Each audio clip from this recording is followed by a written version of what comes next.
Imaginez un instant. Nous sommes le 10 novembre 2008.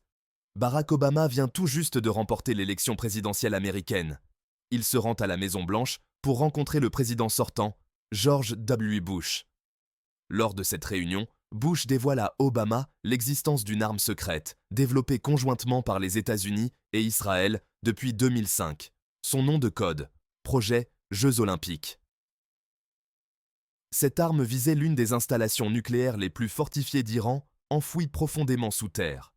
Dans ce complexe, des centrifugeuses tournent sans relâche pour enrichir de l'uranium, pouvant servir à la production d'énergie ou, avec un enrichissement suffisant, à la fabrication d'une arme nucléaire. Mais voici le plus surprenant, cette arme n'était ni un missile ni une frappe aérienne. C'était un simple fichier informatique pesant moins d'un mégaoctet, composé de 150 000 lignes de code impeccables.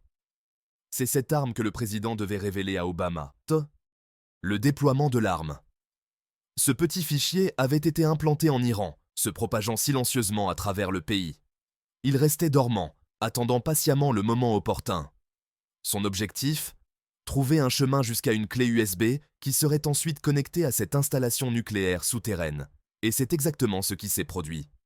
Une fois à l'intérieur, le logiciel malveillant s'est répandu, cherchant sa cible finale, une machine spécifique. Alors, l'arme s'est mise en marche, reprogrammant discrètement le logiciel pour saboter subtilement ces centrifugeuses délicates. Elle modifiait la pression en ouvrant une valve, ordonnait à la centrifugeuse de tourner un peu plus vite ou un peu plus lentement, tout en informant les techniciens que tout fonctionnait normalement. Au fil du temps, ces manipulations subtiles ont détruit les centrifugeuses. C'était l'une des nombreuses armes que les États-Unis avaient implantées en Iran, utilisant un code informatique sophistiqué. Si une guerre éclatait avec l'Iran, les États-Unis pourraient nous couper leur électricité, désactiver leur système de défense militaire, les empêchant d'abattre des avions. Ils pourraient également désactiver leur système de commandement et de contrôle, les empêchant de communiquer pendant le combat. Il s'agissait d'un véritable plan de guerre, exécuté par des milliers de militaires américains, coûtant des centaines de millions de dollars, et impliquant une opération cybernétique qui, je cite, préparait le champ de bataille en affaiblissant la capacité de l'Iran à se battre, le tout en utilisant du code informatique. Stuxnet, l'arme révélée. Le code qui a saboté l'installation nucléaire a finalement été découvert et nommé d'après certains éléments présents dans ces nombreuses lignes de code, .stub ou MRXnet. On l'a appelé Stuxnet. Cette arme a initialement ralenti les progrès de l'Iran, mais ne les a pas stoppés. Cependant, elle a mis en évidence un nouveau style de guerre, l'utilisation d'armes silencieuses sous la forme d'un simple fichier texte capable de se répliquer et de causer des dommages physiques réels à un ennemi. Nous appelons cela la cyberguerre, et elle est devenue une composante incontournable des conflits modernes. Laissez-moi vous montrer comment cela fonctionne. Les prémices de la cyberguerre. Avant Stuxnet, la plupart des cyberattaques étaient assez basiques. Dans les années 1980, par exemple, un hacker allemand a pénétré des ordinateurs militaires aux États-Unis pour chercher des secrets pour le KGB, l'agence de renseignement soviétique. Plus récemment, en 2007, des hackers russes ont attaqué de nombreux sites web estoniens dans les secteurs financiers, gouvernemental et médiatiques, les mettant hors service en représailles contre la décision de l'Estonie de déplacer un monument soviétique. Ces attaques étaient certes des cyberattaques, mais elles étaient relativement faibles et peu sophistiquées, surtout comparées à ce qui allait bientôt arriver. Les failles des châteaux numériques. Imaginez un château logiciel. Il a des murs et des portes verrouillées auxquelles seuls les utilisateurs autorisés peuvent accéder. Mais inévitablement, parce que c'est un grand château complexe, les constructeurs de ce château ont, par accident, laissé de petits trous, de petites vulnérabilités, des points faibles, des portes secrètes, que si un intrus pouvait trouver, lui permettraient d'entrer, où il pourrait voler des informations, ou même prendre le contrôle de parties du château. Ils peuvent verrouiller le propriétaire à l'extérieur et ne lui donner accès qu'en échange d'argent, ou ils pourraient simplement laisser de petites bombes à retardement qui exploseront plus tard. Presque tous les logiciels ont une sorte de vulnérabilité qui permettrait à un hacker d'entrer et de contrôler les choses. Mais le pire type, et le cauchemar pour les développeurs de logiciels, est le Zero Day. Les vulnérabilités Zero Day. On l'appelle une vulnérabilité Zero Day parce que, au moment où l'intrus pénètre dans le château logiciel, les développeurs le savent depuis 0 jour. C'est-à-dire qu'ils n'en avaient pas connaissance, ils ont été pris au dépourvu par cette attaque. C'était un trou dans leur château que quelqu'un a trouvé, et maintenant, ils sont en difficulté. Une fois qu'un hacker est entré, les développeurs savent souvent qu'il y avait une vulnérabilité. Ils peuvent travailler à la corriger, mais cela prend du temps. Et ensuite, bien sûr, ils doivent faire en sorte que les utilisateurs mettent à jour leur logiciel pour que ce correctif fonctionne réellement. Et nous savons tous à quel point cela peut être ennuyeux. Une vulnérabilité zero day est le cauchemar des développeurs de logiciels, ce qui en fait, en retour, le rêve des hackers. Certains hackers passeront leur temps à chercher des vulnérabilités zero day dans des logiciels très puissants, comme le logiciel qui fait fonctionner votre iPhone, Google Chrome, les systèmes d'exploitation Windows ou 1 million d'autres logiciels qui font fonctionner notre monde. Le marché des zero day. Certains hackers sont intéressés à faire cela pour obtenir de l'argent ou des mots de passe. Ce sont les criminels. D'autres sont intéressés à prendre le contrôle d'installations nucléaires souterraines et de réseaux électriques. Ce seraient les gouvernements. Supposons que vous êtes un hacker très sophistiqué et que vous avez trouvé une vulnérabilité zero day pour le système iOS de l'iPhone d'Apple. Vous pouvez entrer dans l'iPhone de quelqu'un et le contrôler. C'est quelque chose de très précieux. Vous avez maintenant quelques choix sur ce que vous pouvez faire avec cette information. Premièrement, vous pourriez aller directement chez Apple et leur donner. Et ils vous paieront grassement. Actuellement, ils vous paieront 1 million de dollars en échange d'une vulnérabilité zero day qui vous permet de pirater leur iPhone. Chaque grande entreprise de logiciels fait cela. Google vous donnera 150 000 dollars si vous pouvez trouver un moyen de prendre le contrôle d'un de leurs Chromebooks via un site web. Les entreprises de logiciels offrent ces primes de bugs parce qu'elles veulent savoir où se trouvent les trous dans leur château. Elles veulent les corriger. Elles veulent éviter le cauchemar d'être piratées et de compromettre la sécurité et la vie privée de leurs utilisateurs. Donc oui, c'est l'une de vos options, la vendre à Apple, obtenir 1 million de dollars, totalement légal. Appelons cela le marché blanc. Mais vous pourriez aussi la vendre sur le marché noir à des criminels qui veulent utiliser ces vulnérabilités pour gagner de l'argent. Ce qui arrive. Comme en 2016, où des hackers, qui étaient peut-être liés à la Corée du Nord, ont réussi à pirater la banque centrale du Bangladesh. Ils ont pu faire toutes ces demandes frauduleuses et détourner le système SWIFT qui transfère tout l'argent. Au final, ils ont réussi à transférer 81 millions de dollars sur leur compte bancaire aux Philippines. Leur objectif final était d'obtenir près d'1 milliard de dollars, mais à cause d'une faute de frappe dans l'une de leurs demandes frauduleuses, ils ont été attrapés et cela a été arrêté. Mais le point est qu'il y a un marché noir pour les vulnérabilités zero day parce qu'il y a beaucoup d'argent à gagner si vous pouvez pirater un système financier. Vous avez aussi une troisième option ici. Si vous avez une vulnérabilité zero day, vous pouvez la vendre à un gouvernement ou à une armée. Ils ont tendance à avoir de gros budgets. Et de plus en plus, ils sont intéressés à développer des cyberarmes, des outils de piratage qu'ils peuvent utiliser contre leurs ennemis. Appelons cela le marché gris, et l'argent ici est assez important. Les courtiers en zero day. Il y a tous ces courtiers intermédiaires pour les zero day. Ce sont comme des dealers. Il y a un courtier en zero day russe qui, il y a quelques mois, a tweeté que, en raison de la forte demande, ses clients sont maintenant prêts à payer 21 millions de dollars, soit 100 fois plus, pour un outil de piratage qui utilise des vulnérabilités zero day et qui permet de pirater complètement un iPhone ou un appareil Android. Ils ont ensuite précisé que leur client est un pays non membre de l'OTAN, ce qui, selon les experts, signifie en gros qu'ils disent « c'est la Russie ». Notre client est la Russie. L'importance croissante des cyberarmes. Ces trois marchés pour les zero day nous montrent à quel point ces petits morceaux de code sont devenus précieux, car ce ne sont pas que de petits morceaux de code. Ce sont désormais des armes. Ce sont des accès à des châteaux logiciels très précieux. Les criminels les veulent. Les entreprises de logiciels les veulent. Mais de plus en plus, les gouvernements les veulent. Et c'est ainsi que les États-Unis et Israël ont construit Stuxnet, leur grande arme contre l'Iran, en utilisant des zero day. Pas seulement une vulnérabilité zero day, mais 4. Et c'est la raison pour laquelle les experts et l'ancien directeur de la CIA appellent Stuxnet un changeur de jeu pour la guerre.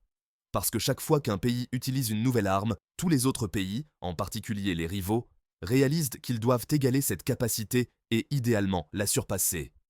C'est ainsi que fonctionne la course aux armements. C'est ainsi que les armes nucléaires ont fonctionné. Et cela explique l'inquiétude de l'ancien directeur de la CIA. Cela a le parfum d'août 1945. 1945 étant l'année où une arme nucléaire a été utilisée en guerre. changeant ainsi le monde et l'équilibre des pouvoirs entre les pays pour toujours. Une nouvelle ère de cyberguerre. Après Stuxnet, nous sommes véritablement entrés dans une nouvelle ère de cyberguerre. En 2012, des hackers soutenus par la Chine ont pénétré les systèmes informatiques de plus d'une douzaine d'entreprises pétrolières et gazières. Une enquête du FBI et du département de la sécurité intérieure a conclu que l'attaque n'était pas destinée à voler quoi que ce soit ou même à saboter l'infrastructure, mais plutôt à, je cite, gagner un accès stratégique pour de futures opérations, c'est-à-dire à gagner du levier sur les États-Unis. Les enquêteurs ont déclaré que c'était la première fois qu'ils voyaient quelque chose de semblable. Cette même année, un groupe de hackers iraniens a attaqué l'Arabie saoudite, ennemie de l'Iran, en utilisant une cyberarme qui ressemble à une bombe numérique. C'était un virus appelé Shamoon, et il a pénétré les ordinateurs de la compagnie pétrolière nationale saoudienne, effaçant leurs disques durs. Cette chose s'est propagée à travers les réseaux de l'entreprise, effaçant finalement les données de dizaines de milliers d'ordinateurs et les rendant totalement inopérables, un coût énorme pour l'entreprise. En 2015, une énorme cyberattaque a eu lieu lorsque le groupe de hackers russes Sandworm a coupé l'électricité à 250 000 d'Ukrainiens en prenant le contrôle des ordinateurs qui géraient les centrales électriques. Il s'agit d'images réelles d'eux contrôlant à distance les ordinateurs de ces centrales. Ils ont utilisé un morceau de malware automatisé pour faire cela, ce qui est un signe qu'ils voudront probablement l'utiliser à nouveau. Cela ressemblait à une sorte de tour de pratique pour développer la capacité qu'ils veulent avoir pour l'utiliser à l'échelle mondiale. Cela a établi un nouveau précédent. Les gens savaient théoriquement que des cyberarmes pouvaient être utilisées contre des réseaux électriques qui sont comme le sang vital de notre économie et de notre société, mais cela n'était jamais arrivé avant cette attaque de 2015. L'évolution des attaques cybernétiques. En 2016, pendant l'élection présidentielle américaine, les États-Unis ont été frappés par une vague de cyberattaques. Cela comprenait le piratage des emails du Parti démocrate, une campagne de désinformation sur les médias sociaux, et même une tentative de piratage des bases de données d'inscription des électeurs dans plusieurs États. Les agences de renseignement américaines se sont réunies, ont enquêté et ont conclu que c'était la Russie. C'étaient des hackers russes, soutenus et dirigés par le gouvernement russe lui-même. L'objectif était de saboter le système électoral américain. Pendant cette période tendue, un message apparaît discrètement sur GitHub d'un utilisateur nommé The Shadow Brokers. Il prétendait avoir des cyberarmes superpuissantes du groupe de cyberguerre le plus élite du gouvernement américain, ceux qui ont créé Stuxnet, et qu'ils les vendraient aux plus offrants. Ils accepteraient les offres en Bitcoin. Ils ont publié quelques échantillons assez impressionnants, qui semblaient assez légitimes. Ils ont publié un fichier chiffré qui, selon eux, contenait plus d'armes de piratage, mais vous aviez besoin du mot de passe pour y accéder. Mais ils l'ont gardé, publiant de temps en temps avec un filet de plus d'informations, et honnêtement, beaucoup de diatribes bizarres sur l'hypocrisie américaine en mauvais anglais qui semblaient un peu intentionnelles et caricaturales. Ils n'ont pas réussi à obtenir beaucoup d'argent. Et tout cela semblait assez ridicule. Mais ensuite, de nulle part, est venu ce message. Ils étaient devenus assez épicés et en effet, ils ont publié ce mot de passe étrange qui, selon eux, était le mot de passe de ce fichier chiffré qu'ils avaient publié plus tôt. Et lorsque vous entrez ce mot de passe dans le fichier chiffré, vous découvrez que c'est exactement ce que les Shadow Brokers avaient dit que c'était. 67 fichiers qui comprenaient certaines des cyberarmes les plus sophistiquées et les plus dangereuses que la NSA ait jamais créées. Eternal Blue. L'arme dérobée. Parmi eux, le plus puissant du groupe, un outil appelé Eternal Blue, qui permettait aux hackers de pénétrer et de contrôler le système d'exploitation Windows, qui est utilisé par la plupart des ordinateurs dans le monde. Eternal Blue était comme une porte ouverte. Pour revenir à notre analogie du château, c'était comme une porte dans des millions de châteaux et le pouvoir d'espionner à l'intérieur du château, de déverrouiller n'importe quelle porte, de voler le contenu du château, de perturber et de briser et de détruire tout ce que vous vouliez à l'intérieur du château, de verrouiller les gens hors de leur propre château. Oui, c'était comme une arme militaire sophistiquée qui avait juste été dupliquée et envoyée à quiconque avait une connexion Internet. Et cela signifiait que les Shadow Brokers, avec tout leur anglais cassé caricatural, étaient en fait légitimes. Ils avaient piraté notre agence de sécurité nationale, notre agence secrète de renseignement, et avaient volé les cyberarmes et les avaient envoyées au monde entier. Pas seulement à d'autres gouvernements, mais à n'importe qui. Les conséquences mondiales. les implications mondiales. Et c'est un moment comme celui-ci que nous pouvons vraiment comprendre à quel point cette infrastructure est fondamentale pour nos vies. Et dans ce cas, il n'y avait pas d'interrupteur d'arrêt. C'était si viral qu'il s'est propagé au-delà de sa cible, l'Ukraine, dans d'autres parties de la région, touchant les systèmes de nombreuses entreprises, comme FedEx ou la société de transport maritime Maersk. Et bientôt, des dizaines de milliers de camions étaient bloqués pendant des jours sans ordinateur pour les guider. Contrairement à un missile ou une invasion, le cyber peut se cacher derrière cet écran de piratage. Cela ne ressemble pas à une entité étatique. Cela ressemble à un hacker faisant une attaque de ransomware pour gagner de l'argent en Bitcoin. Mais ce n'était pas le cas. C'était une attaque coordonnée et sophistiquée par le gouvernement russe utilisant une arme cybernétique américaine pour la rendre plus virale, ce qui a causé une perte économique estimée à 10 milliards de dollars. Le brouillage des lignes de la guerre. Et ce faisant, cela a vraiment brouillé les lignes des règles de la guerre, où d'habitude, vous savez ce qu'un pays vous a fait et vous savez comment vous êtes censé répondre. Et tout cela crée cet équilibre de dissuasion, qui est en quelque sorte le sang vital de la stabilité dans notre ordre mondial. Lorsque vous avez ces attaques cachées, déniables, il est beaucoup plus difficile de savoir comment répondre, à qui répondre, et quelle est la réponse proportionnelle. Cela change notre vision du conflit. Cyberer l'avenir de la guerre. Mais laissez-moi vous dire quelque chose qui n'est probablement pas évident et qui pourrait vous surprendre ici à la fin de la vidéo.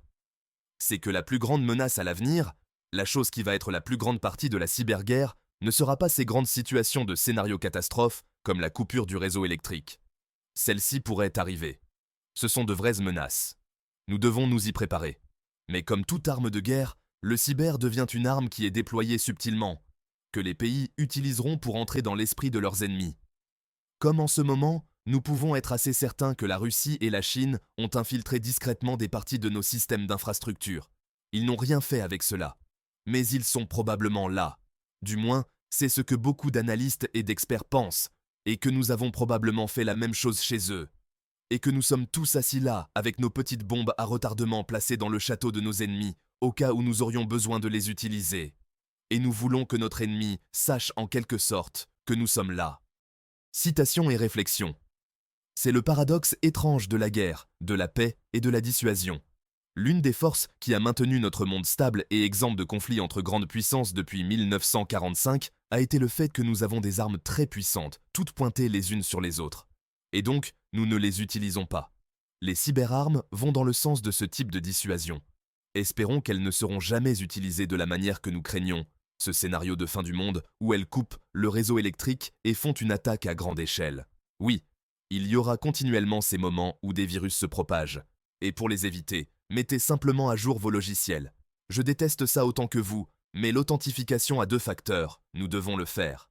Toutes ces choses sont là pour une raison, parce que nous vivons dans un nouveau monde et nous devrions nous préparer à ce monde. En ce qui concerne la guerre et la géopolitique, je vais garder un œil dessus, parce qu'une chose est certaine, le cyber est là pour rester. C'est quelque chose que nous devons penser et comprendre si nous voulons comprendre l'avenir de la guerre. Merci d'avoir regardé cette vidéo jusqu'au bout. Si vous avez trouvé ce sujet aussi fascinant que moi, je vous invite à partager vos réflexions dans les commentaires ci-dessous. Quelles sont vos opinions sur la cyberguerre?